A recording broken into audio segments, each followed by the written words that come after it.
Apalagi tadi tentang permainan itu sangat banyak sekali masukannya Pak ya. Contohnya seperti yang melatih konsentrasi terutama dapat kita lakukan juga di sekolah untuk anak mungkin seperti itu. Terus yang menggambar, bagaimana kita mengetahui karakteristik kawan kita masing-masing, apakah kita sejiwa atau tidak seperti itu.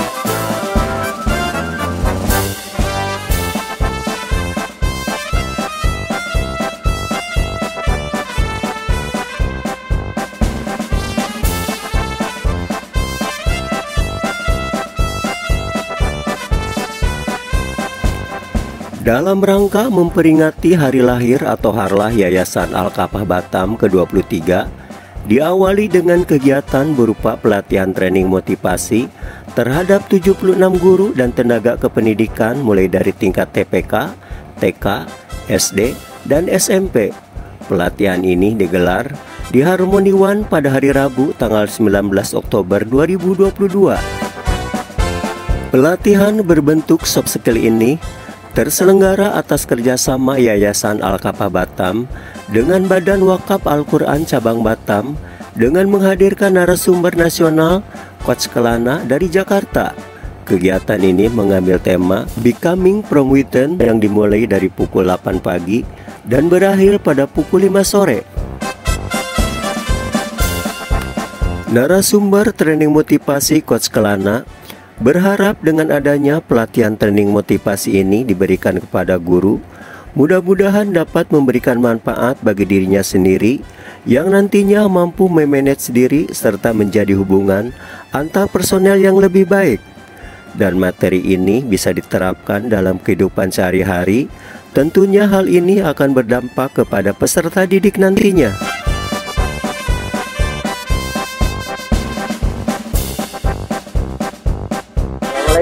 Waalaikumsalam warahmatullahi wabarakatuh. Pak, ini kan ada motivasi bagi guru ya. Ini, terutama guru yayasan. Ya, apa manfaat yang didapat oleh mereka dengan ada motivasi?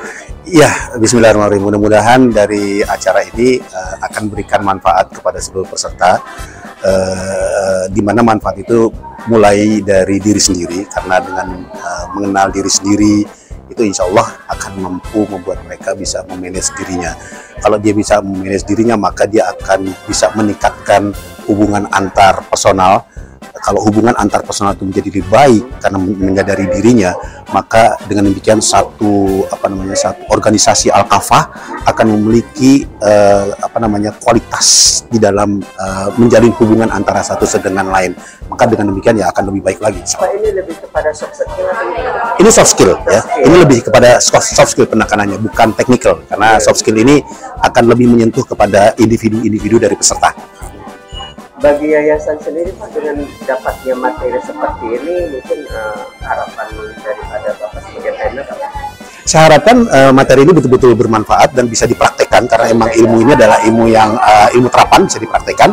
Dan dengan demikian ini akan berdampak kepada orang lain, karena mereka kan mengajar kepada murid-muridnya, mengajar dengan penuh semangat, mengajar dengan hati. Insya Allah itu akan berdampak kepada anak-anak didiknya, insya Allah. Ini kan dari Badan Wakaf Al-Quran, Pak, mungkin bisa dijelaskan nggak sedikit mengenai Badan Wakaf? Iya, Badan Wakaf Al-Quran adalah suatu badan yang orientasinya menyebarluaskan kebermanfaatan melalui wakaf dari masyarakat, dari kaum muslimin.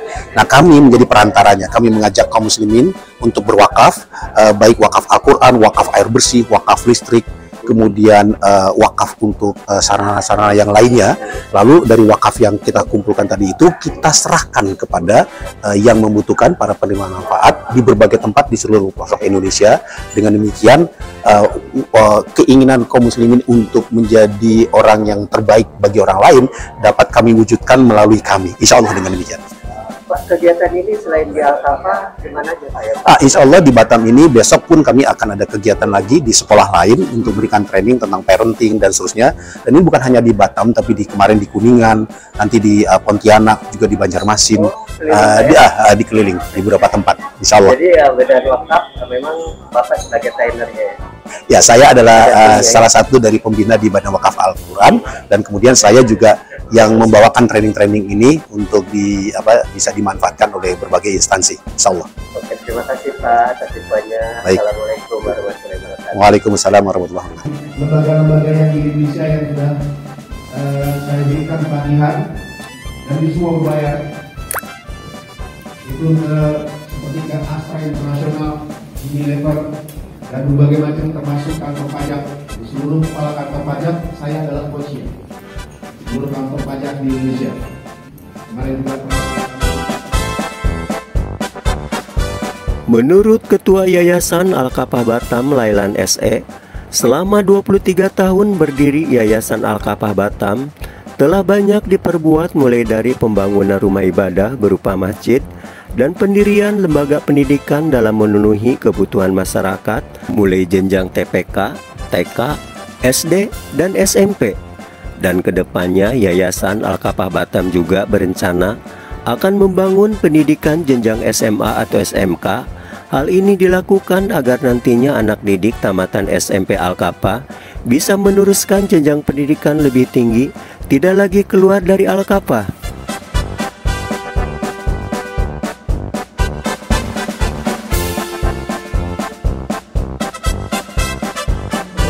Ya, jadi harlah Yayasan Al-Kafah yang ke-23 ini dengan tema Istiqomah melakukan yang terbaik untuk masyarakat. Rangkaian kegiatannya yang dimulai hari ini, tanggal 19 Oktober 2022, kita mengadakan training motivasi untuk karyawan sebanyak 76 karyawan Yayasan Al-Kafah. Kita mengundang training dari BCA, dari BWA, dari Jakarta. Kemudian dilanjutkan nanti dengan ada festival santri Yayasan Al-Kafah. Di festival santri ini kita mengundang TPA, kita ada perlombaan. Kemudian ada Haul Akbar. Kemudian ada Al-Kafah Expo. Al-Kafah Expo ini ada kegiatan pentas seni, peserta, kemudian peserta didik, kemudian bazar sembako, market day, pameran, ya kan? Kegiatan sosial, pemeriksaan kesehatan gratis, darah gratis. Kemudian terakhir nanti ada kita buat fun day, keluarga besar Yayasan Al-Kafah. Ya, alhamdulillah Al-Kafah itu berdiri tahun 1999. Kemudian pada tahun 1999 itu kita mendirikan masjid yang utamanya, ya kan? Kemudian pada tahun 2000 kita mendirikan TPA, Taman Pendidikan Al-Quran, dan Taman Kanak-Kanak. Kemudian pada tahun 2003 kita mendirikan SD, dan pada 2016 kemarin kita mendirikan SMP plus Al-Kafah. Alhamdulillah jumlah siswanya sekarang Al-Kafah sudah 1000 lebih jumlah siswanya. Jadi pembangunan udah kita lalui dengan ini ya, dengan cukup signifikan ya. Untuk program kedepannya apa nih Pak? Untuk program ke depan kita Al-Kafah ini kita sekarang lagi merintis ini masalah lahan. Setelah lahan clear kita akan bangun SMA atau SMK plus Al-Kafah, karena memang banyak animo dari masyarakat yang sekarang telah menamatkan dari SMP Al-Kafah inginnya meneruskan di SMA Al-Kafah saja, tidak mau ke sekolah ke lain hati, ya, tapi inginnya ke Al-Kafah saja. Insya Allah ya, para masyarakat Kota Batam kita nantikan kehadiran Al-Kafah yang di masa yang akan datang. Pak, ini kan yayasan milik masyarakat. Bagaimana respon masyarakat terhadap yayasan itu sendiri? Alhamdulillah ya, masyarakat responnya, dukungan dari masyarakat memang sangat luar biasa, masyarakat legenda khususnya. Karena apa?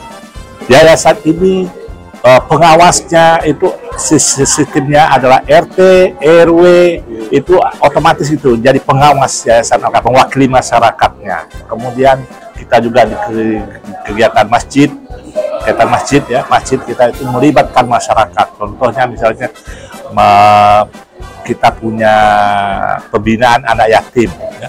Anak yatim di RW 03 di Legenda Melaka itu kita tanggung untuk biaya sekolahnya, ya sampai SLTA kita tanggung.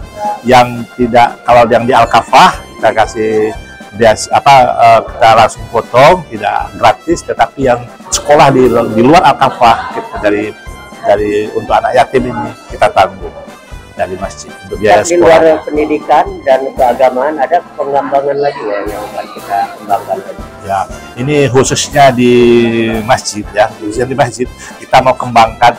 Kita nanti insya Allah akan tidak lama lagi kita akan ada komputer. Kita akan membuat ruangan seperti balai latihan kerja, upgrading skill untuk remaja-remaja masjid, untuk masyarakat di sekitar masjid. Kita akan buat pelatihan teknologi komputerisasi, karena zaman sekarang zaman teknologi, zaman komputerisasi, sehingga anak-anak sekarang harus melek. Nah, oleh karena itu barangkali mereka masih mereka masih kurang ilmunya, akan kita upgrade. Ya, bukan hanya untuk anak-anak remaja masjid, masyarakat ya, nanti yang butuh ya pelatihan-pelatihan misalnya multimedia, bagaimana video editing, desain grafis dan lain sebagainya. Ya. Selain itu kita juga sekarang lagi mau menghimpun usahawan muslim supaya dengan di masjid ini kita masih mau mendata supaya apa, kita nanti himbau ke masyarakat. Misalnya di lingkungan ini kadang masyarakat butuh servis AC, mereka nggak tahu bahwa di lingkungannya ada pengusaha servis AC, di sekitar masyarakat ada usaha percetakan. Nanti di situ ada usaha servis mesin cuci rusak. Mereka tak perlu jauh-jauh, cukup dari jamaah masjid Al-Kafah. Itu akan kita lakukan, kita himpun dalam sebuah forum usahawan muslim Al-Kafah. Harapan ke depan dengan 23 tahun ini apa nih? Jadi harapan ke depan kita Al-Kafah ini harus terus maju,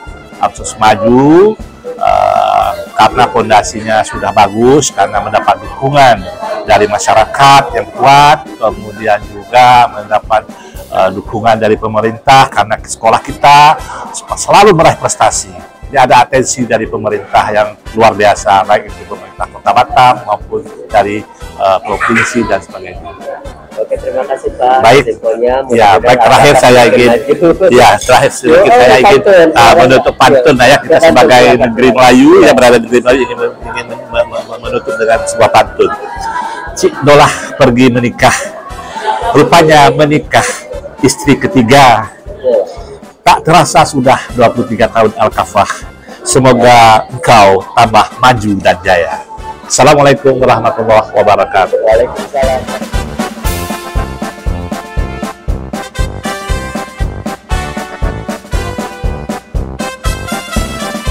Pada kesempatan yang sama, Ketua Pengawas Yayasan Al-Kafah Batam Heru Triyono SHMH mengatakan, selama 23 tahun berdiri, Yayasan Al-Kafah Batam telah banyak dan upaya dicapai dalam peningkatan pendidikan.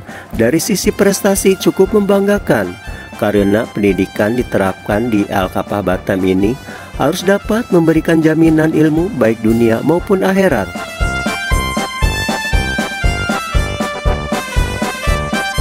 Assalamualaikum. Waalaikumsalam warahmatullahi wabarakatuh. Pak, dengan usia 23 tahun Al-Kafah, apa yang telah dicapai selama ini mungkin? Alhamdulillah Pak, setelah 23 tahun Yayasan Al-Kafah berdiri, tentunya hal-hal dan terobosan yang selama ini dicapai oleh Yayasan Al-Kafah, tentunya prestasi-prestasi dari anak didik kita yang selama ini mempunyai suatu peningkatan dan kemajuan. Jadi di dalam hal ini kami sebagai pengawas, tentunya pengurus melakukan hal tersebut. Kami selalu berkoordinasi dan komunikasi baik dengan pembina, pengurus, pengawas, dan seluruh organ yayasan bagaimana meningkatkan mutu pendidikan, tentunya memberikan suatu terobosan-terobosan bagaimana sekolah kita ini bisa berkembang, bisa berprestasi, tentunya bisa dirasakan masyarakat, dan tentunya sebagai orang tua yang menitipkan anaknya ke sekolah Yayasan Al-Kafah mendapat suatu jaminan ilmu tentunya yang bisa bermanfaat nantinya baik dunia maupun akhirat. Pak, keberadaan Al-Kafah di masyarakat sendiri sejauh ini gimana respon dari masyarakat menyambut program-program yang diterapkan di Al-Kafa? Alhamdulillah Pak, jadi program-program yang diterapkan di Yayasan Al-Kafa, tentunya Yayasan Al-Kafa ini mempunyai suatu pengawas di tingkat RT sebagai pengawas Yayasan Al-Kafa. Jadi RT itu pengawas Yayasan Al-Kafa. Jadi pada saat ada terjadi hal-hal yang menyangkut dengan pendidikan, RT lah yang menyampaikan ke masyarakat. Jadi ikut andil bagaimana memajukan yayasan kita ini dengan RT, RW terlibat. Maka dengan ini sebagai kontrolnya di masyarakat adalah pengawas, dan kebetulan saya diamanahkan sebagai ketua pengawas. Rekan-rekan dan sahabat saya RT dan RW yang ada di lingkungan Legenda Malaka dan sekitarnya, kami selalu berkomunikasi dan berkoordinasi dengan RT-RT bagaimana mengawasin kinerja Yayasan Al-Kafa, bagaimana masukan dari masyarakat, tentunya hal yang terbaik, bagaimana kita menerima input masukan, kalau untuk perbaikan pasti kita lakukan hal seperti itu. Karena ini yayasan milik masyarakat juga Pak ya? Ya, yayasan ini milik masyarakat, tentunya kita diamanahkan, dan tentunya bagaimana organ yayasan ini bisa mendengar dari masyarakat. Makanya dari awal sesuai dengan anggaran dasarnya RT terlibat jadi pengawasnya. Respek pemerintah juga sudah bagus ke kita, bagaimana pendidikan itu mendukung bisa berjalan. Cuman yang kami butuhkan pada saat ini bagaimana lahan-lahan yang kami butuhkan bisa terrealisasi sehingga masyarakat, anak-anak kami bisa bersekolah dengan tenang dan nyaman. Tentunya kami punya hati dan pikiran, kami bagian dari bangsa dan negara ini, wajib mengajukan pendidikan. Himbauan kepada masyarakat bahwasanya jangan diam, selalu kan memberikan kritikan dan saran tentang Yayasan Al-Kafa, karena kritikan dan saran itu adalah suatu obat dan jamu bagaimana yayasan ini ke depan akan jauh lebih baik dan bisa berkembang. Yang sudah baik kita pertahankan, tentunya evaluasi kritikan masyarakat dan masukan hal yang terbaik menurut kita.